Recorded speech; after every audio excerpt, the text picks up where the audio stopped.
Hello guys, आज আমরা বানাবো দুধ পুলি। দুধ পুলি বানাতে গেলে প্রথমে আমরা গ্যাসের ওভেনটি লো ফ্লেমে রেখে নারকেলটি হালকা করে ভেজে নিতে হবে। ভেজে নেওয়ার পর এতে গুড় অ্যাড করতে হবে। গুড় দিয়ে একটু হালকা করে এটা ভেজে নিতে হবে।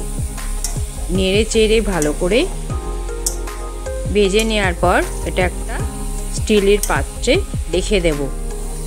তারপর আমরা গরম জলে চালের গুঁড়িকে গরম জলে ভালো করে মেখে সেই চালের গুঁড়ি ছোট ছোট দুধ পুলি বানিয়ে তার ভেতর এই নারকেলের পুরগুলো আস্তে আস্তে পুরবো।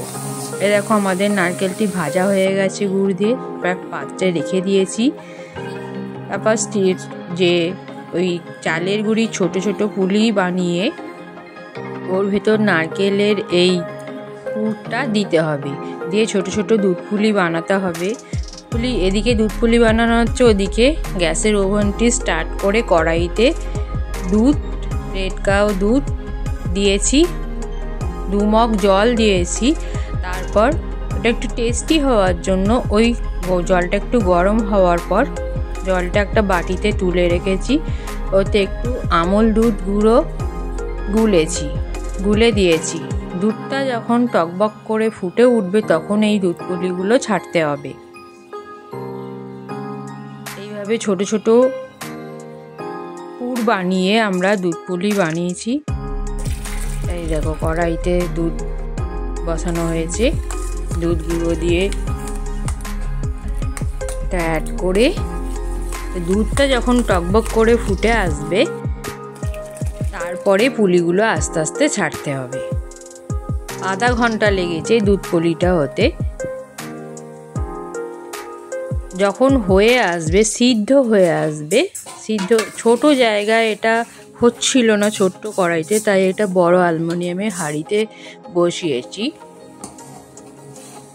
দুধ যখন ফুটে যাবে তখন পুলিগুলো আমরা ছাড়বো।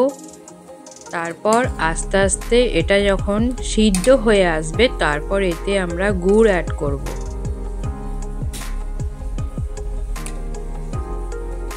এবং শেষে 4টে এলাচও দেব টেস্ট হওয়ার জন্য।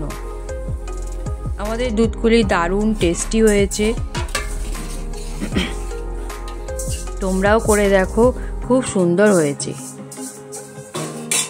আমার ভিডিওটি ভালো লাগলে লাইক, কমেন্ট এবং শেয়ার করতে ভুলো না যেন। আমাদের দুধ পুলি সিদ্ধ হয়ে গেছে। তারপর এতে গুড় অ্যাড করেছি আমরা। এই গুড়টা খেজুরের গুড়,